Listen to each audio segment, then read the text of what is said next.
Que Dieu vous bénisse donc dans le monde entier. Nous sommes dans cette série « Dieu lève une armée dans ces temps de la fin ».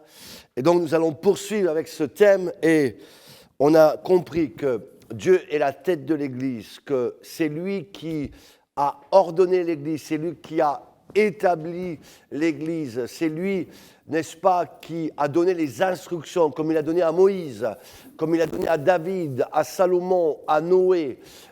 Il est le même, aujourd'hui, hier, il ne change pas, et c'est lui qui a dit « Je bâtirai mon Église ». Et les portes de l'enfer ne pourront pas la stopper. Et donc, on a compris différentes choses, que Dieu est un Dieu d'ordre, que Dieu établit ses églises, que Dieu a donné aussi donc 5 ministères, et on doit comprendre certaines choses. Dieu, dans sa parole aussi, il a laissé, par exemple dans Tite, je laisse Tite à Crète, afin que tu mettes en ordre ce qui doit être remis en ordre. Aujourd'hui, il y a un tel désordre. On se rend compte qu'il y a une confusion dans les églises.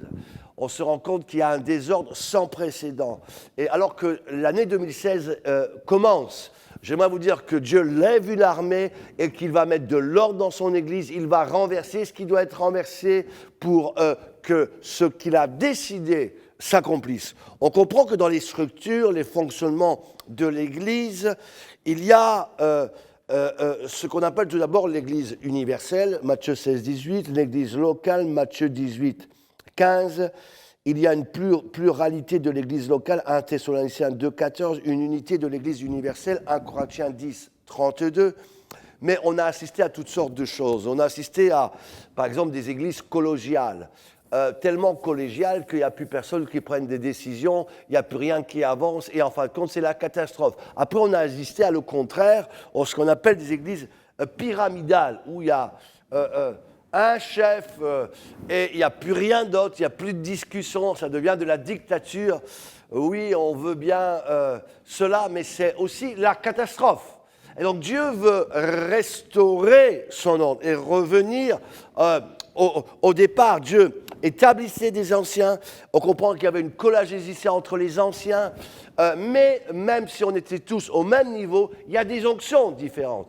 Et on mettait l'ancien des anciens comme pasteur principal, mais il doit y avoir aussi des apôtres, des prophètes, des docteurs dans la parole. Et chacun a son poste, chacun bien équilibré dans sa fonction, dans sa dimension. On doit comprendre aussi qu'on peut être un apôtre pour une ville, mais Dieu peut faire de toi un apôtre pour un pays, un continent, de la même manière au niveau de prophète. On peut être prophète au niveau d'une église locale, comme on peut le devenir dans la ville, sur un pays.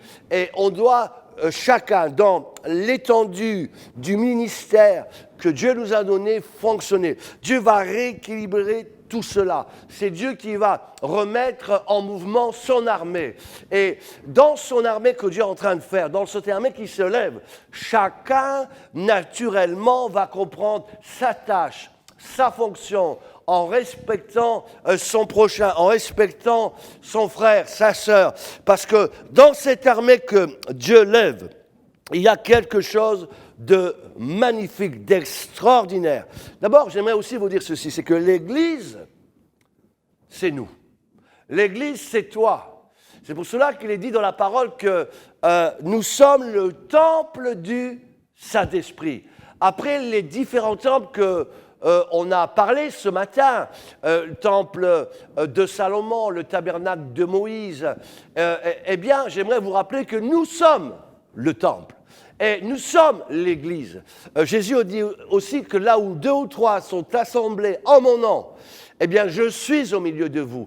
Et donc, Dieu va faire quelque chose de fort. Il va rassembler, comme je disais, des hommes, des femmes pour former son Église. Chacun dans sa fonction. Chacun, n'est-ce pas, dans l'étendue du ministère que Dieu a destiné pour chacun d'entre nous. Il veut faire de nous des colonnes. Il veut faire de nous, n'est-ce pas, des piliers dans ta ville, dans ton pays, n'est-ce pas, qui ont la connaissance de la parole et de la vérité. Oui, tu es Pierre, et sur ce rocher, ces phrases, qui est Christ, je bâtirai mon Église. Tu es Christian, tu es Paul, toi qui regardes cette émission, tu es Jacques, tu es Jean-Charles, tu es Benjamin. Sur toi, Christ, n'est-ce pas, va faire en sorte que son Église à Enghien, enfin j'entends pas beaucoup d'amen ici, mais c'est pas grave, soit élevée, bâtie, quelque chose de fort. Nous sommes ici dans ce studio, dans l'ouest de la France, et je proclame que Dieu va élever une armée, un centre apostolique et prophétique, et Dieu va faire de grandes choses. Donc on doit comprendre que Dieu a besoin de colonnes, des colonnes puissantes, des colonnes qu'il a formées, des colonnes qu'il a établies. Ézéchiel, fils de l'homme, je t'établis comme une sentinelle. 1 Timothée 2,7, Paul, j'ai été établi prédicateur et apôtre. Dieu établit, n'est-ce pas, quelque chose de nouveau. Et lorsque c'est Dieu qui le fait, j'aimerais vous dire que rien ne pourra détruire ce que tu as fait avec le Seigneur. Je sens ici, alors que je parle, que certains ont fait des choses. Mais le diable est venu attaquer. Tu as commencé des sociétés, le diable a attaqué. Tu as commencé le ministère, le diable a attaqué. Tu as commencé des relations, mais le diable a attaqué. J'annonce que 2016, c'est le redémarrage des choses. Et ce que tu vas faire avec Dieu, personne ne pourra le déraciner. Parce que c'est une nouvelle saison. Et j'annonce que la gloire de la deuxième maison sera plus grande que la première. Et les choses que tu as voulu faire pendant peut-être 5 ans, 10 ans, 15 ans, 20 ans, en un instant, il y a quelque chose qui va... Dieu plante, Dieu établit. Et lorsque c'est Dieu qui plante, mes amis, personne ne pourra déraciner. La Bible déclare, tu es comme un arbre planté près d'un courant d'eau. Là, je viens de voir ce magnifique canal du Midi. Et là, lorsque Dieu plante quelque chose, mes amis, les racines sont profondes, parce que Dieu t'a planté dans son amour, planté dans son onction, planté, n'est-ce pas, dans sa vérité. Il y a quelque chose de puissant qui est en train de se faire. Et Dieu place, n'est-ce pas, des hommes, des femmes, pour en faire des colonnes. Oui, soit une colonne. La sagesse a bâti sa maison.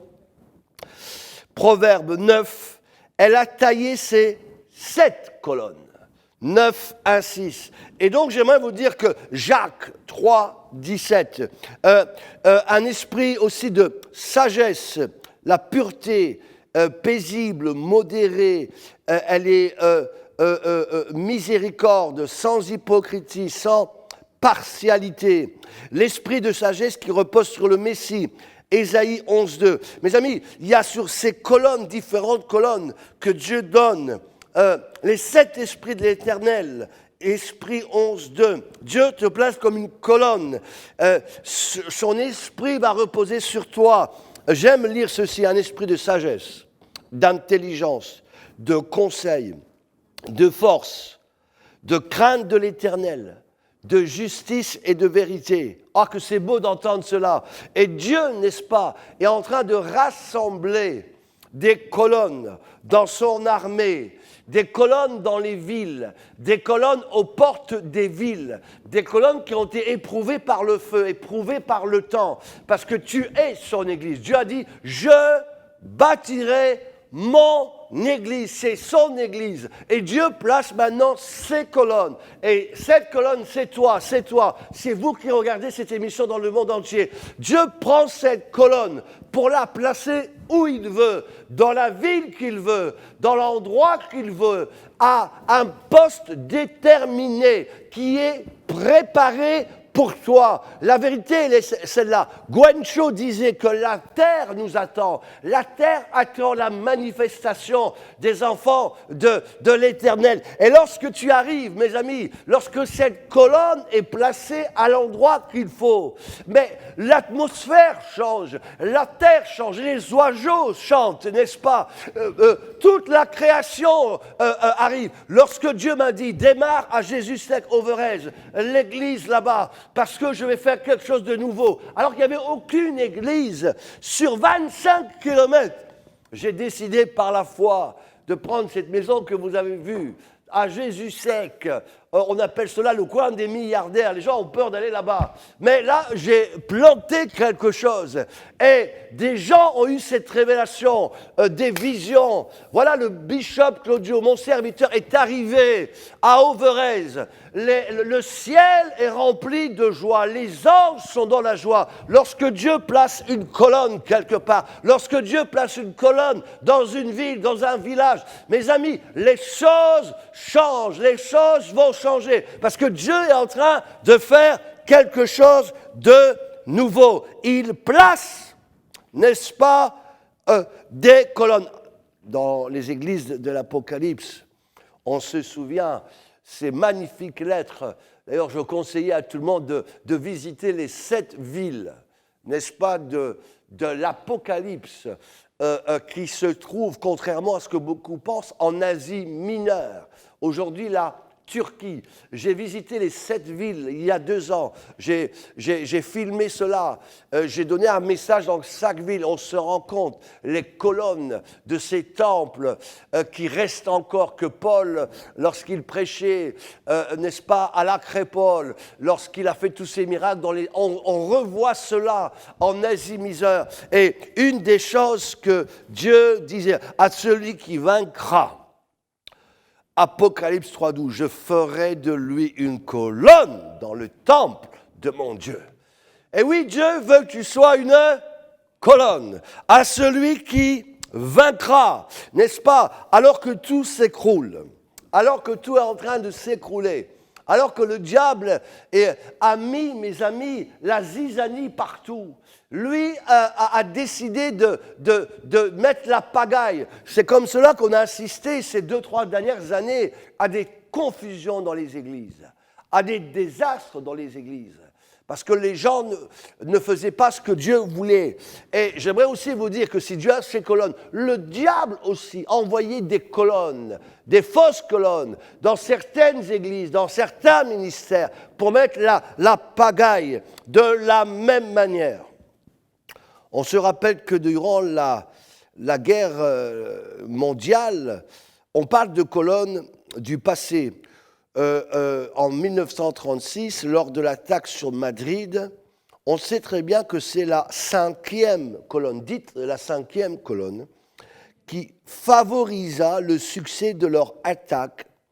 En effet, la 5e colonne étant celle qui est à l'intérieur.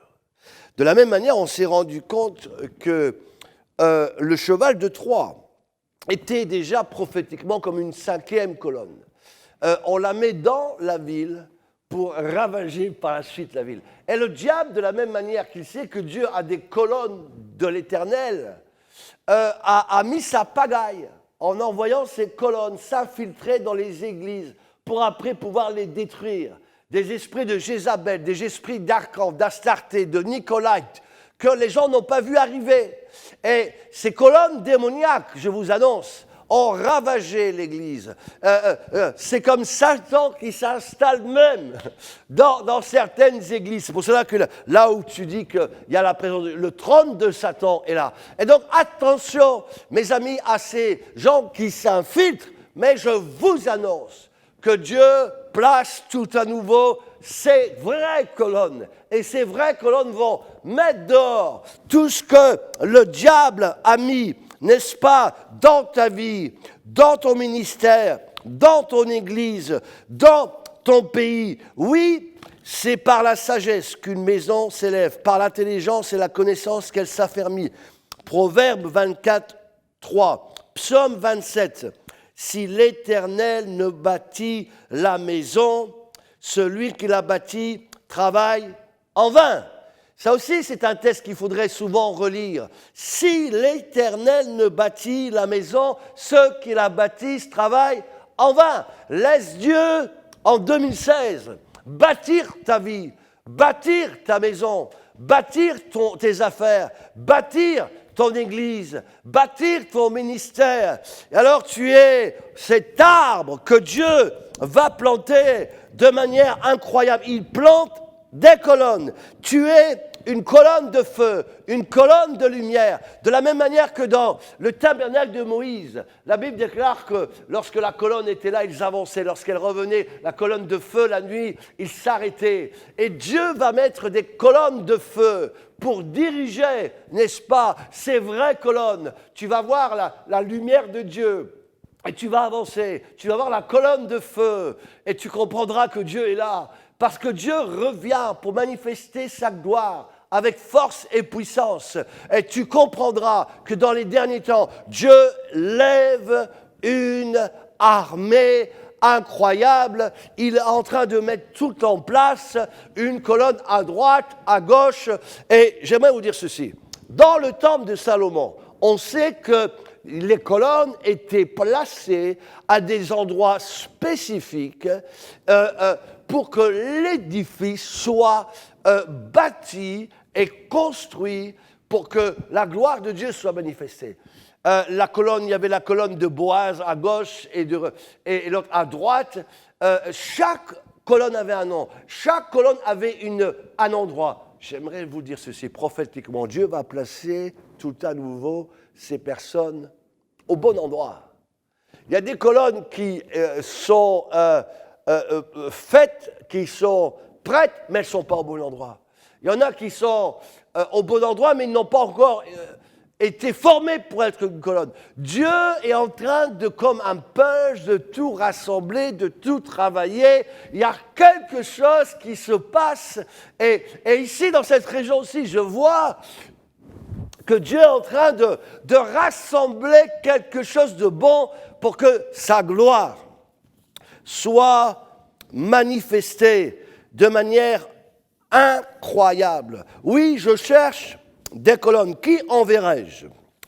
Qui marchera pour moi? Voilà la question que Dieu pose. Dieu cherche tout à nouveau des hommes. Dieu cherche des intercesseurs. Bizarrement, Ézéchiel 29-30 nous dit que là, il n'en trouvait pas. Parce que Dieu ne cherche pas n'importe qui. Dans l'armée que Dieu est en train de lever dans les derniers temps, ce n'est pas n'importe qui. C'est des hommes et des femmes qui ont été éprouvés, testés, qui ont, n'est-ce pas, passé les épreuves et qui sont restés debout.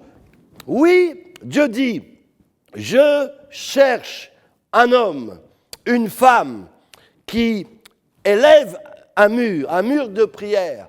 Je cherche des hommes et des femmes dans Ésaïe. Et il va dire, qui enverrai-je? J'aimerais vous dire que Dieu est en train de choisir un peuple dont tu fais partie, toi qui regardes cette émission. Peut-être que tout à nouveau, l'ange doit purifier ta bouche. Peut-être que l'ange doit purifier tes yeux. Peut-être que l'ange doit purifier, n'est-ce pas, ton cœur. Parce que lorsque la gloire de l'Éternel arrive, on se rend compte qu'on n'est pas propre. On se rend compte qu'on a besoin de sa grâce.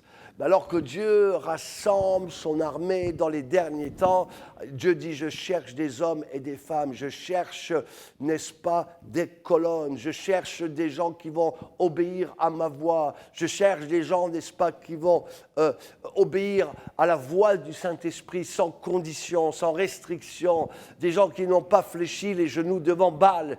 Et Dieu arrive et il te touche, il te transforme de gloire en gloire. Il restaure ce qui doit être restauré dans ton cœur.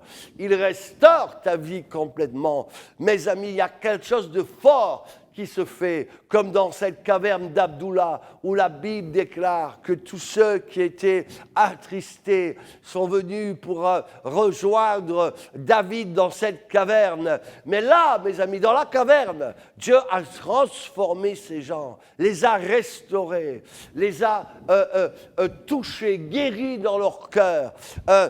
Des pasteurs qui ont été comme mis par terre.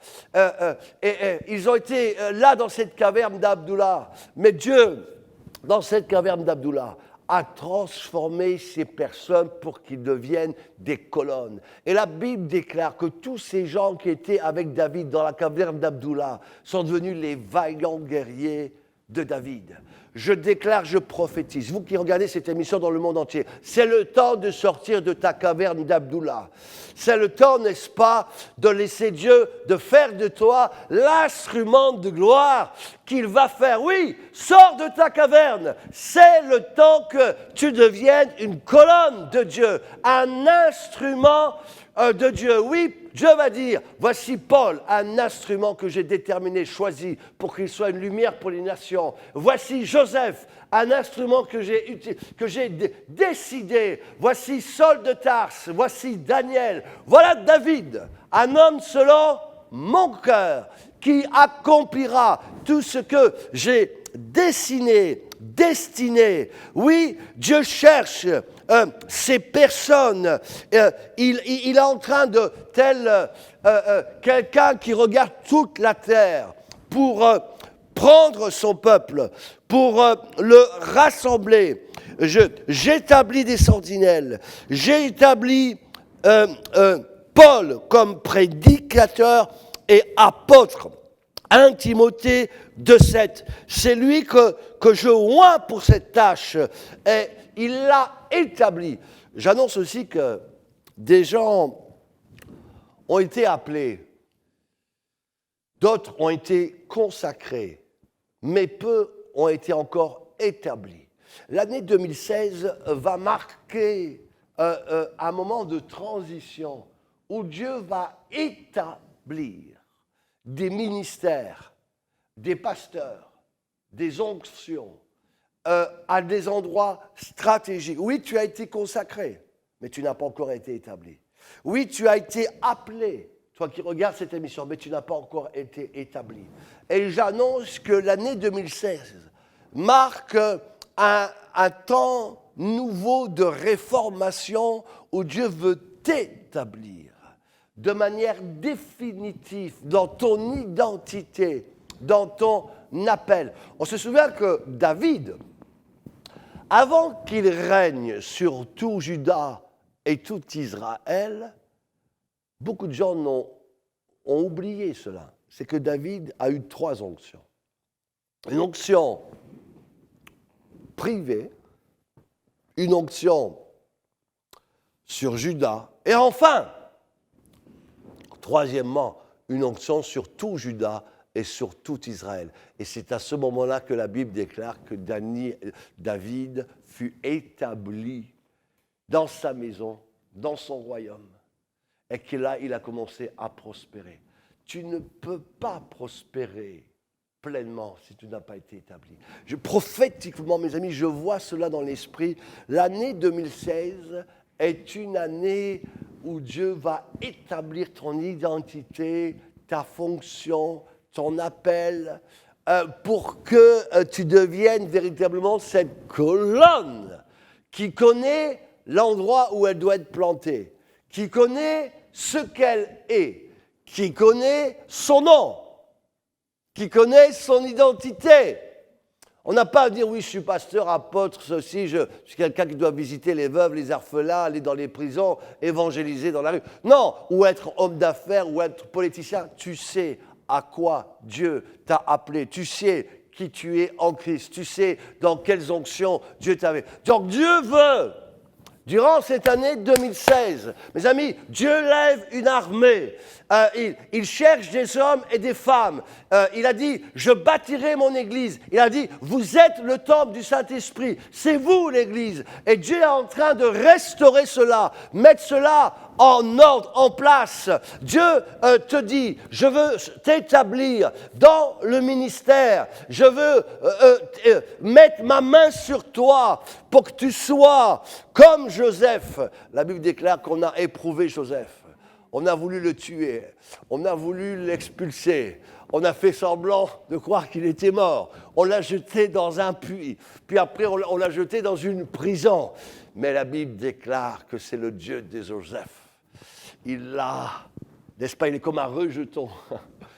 Mais c'est lui, ce rejeton, qui va être planté pour une bénédiction. Je sens, alors que je suis en train de parler de ceci, que Dieu est sur le point d'établir des personnes, des colonnes, n'est-ce pas, dans sa maison locale, dans sa maison nationale, dans son église universelle. Oui, Dieu dit, sois fort, sois vainqueur, lève-toi, et je ferai de toi une colonne dans mon temple, à Enghien, à Bruxelles, à Paris, à Lille, n'est-ce pas, à Roubaix.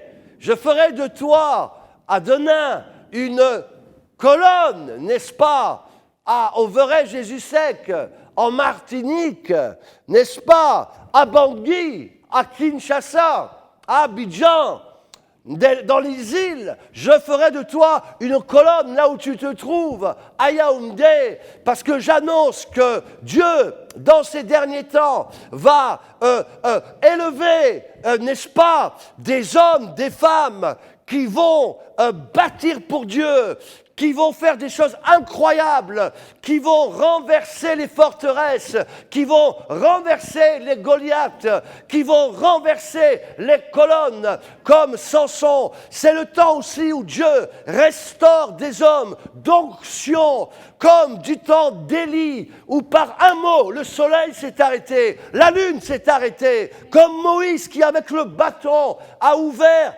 la mer Rouge, comme Moïse qui a jeté son bâton, et malgré que les magiciens jetaient aussi le bâton, mes amis, le bâton de Moïse, je vous annonce qu'il a mangé le bâton des magiciens, et dans les temps qui viennent, je déclare que Dieu va faire des colonnes, des hommes, des femmes, qui auront l'autorité de Moïse, l'autorité, n'est-ce pas, de terrasser tous les serpents, toutes les sirènes, tous les Astartés, tous les idoles de Baal, tout esprit de Jézabel, parce que Dieu a vaincu. Il a dit, j'ai tout accompli sur la croix de Golgotha. Et ce bâton d'ailleurs que Moïse a jeté, ce que beaucoup ont oublié, en hébreu c'est Narash, c'est ce bâton, et il est devenu un serpent, Narash, le serpent ancien. Ce même serpent, Narash, était dans le jardin d'Éden,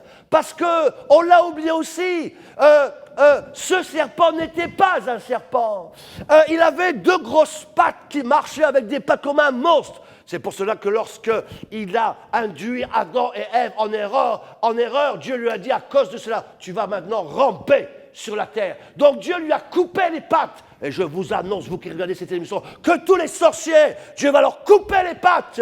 Dieu est sur le point, n'est-ce pas, de couper les têtes des Narash. Et c'est pour cela que ce même Narash, eh bien, le bâton de Moïse a mangé tous ces serpents, n'est-ce pas, parce que Dieu a toute autorité. Je vous annonce aussi, lorsqu'ils sont rentrés dans la terre promise, la Bible déclare que Moïse a pris un bâton, il a mis un serpent, et tous ceux qui regardaient le bâton avec le serpent élevé, on a appelé ça le serpent d'airain, étaient guéris, étaient restaurés, étaient relevés. Ce qu'on a oublié, ce même serpent en hébreu, c'est Narash. C'est de nouveau ce serpent qu'on trouvait dans le jardin d'Éden. Et c'était déjà un signe prophétique que Jésus, sur la croix de Golgotha, allait vaincre Narash, le serpent ancien, qu'on trouve encore dans Apocalypse 22, 21. Oui, le serpent ancien, Satan, le diable. Mes amis,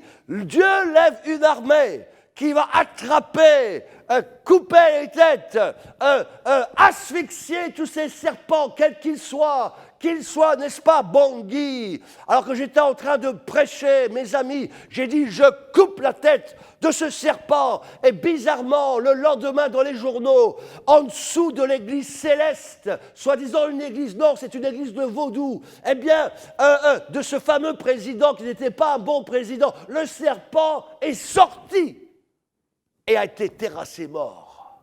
D'ailleurs, ce qu'on ne sait pas, c'est que toutes les églises célestes sont construites sur des cimetières. Je vous annonce, n'est-ce pas, que Dieu est en train de préparer une armée qui va se lever avec l'esprit d'Élie et l'esprit de Jean-Baptiste.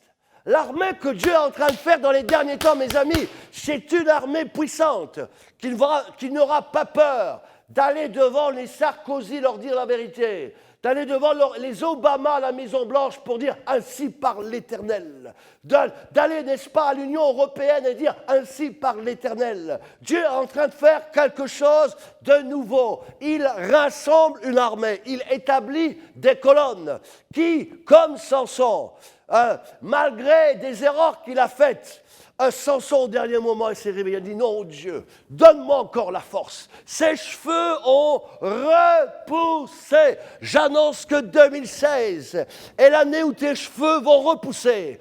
Ta force va repousser. Ta barbe va repousser. Tout va repousser. D'ailleurs, ceux qui ont de la barbe, vous savez que il y a beaucoup de choses que je pourrais dire sur la barbe. C'est tout un message, c'est la sagesse. C'est la parole de Dieu. J'annonce prophétiquement que 2016 est le démarrage, que tes finances vont repousser, que tes relations vont repousser.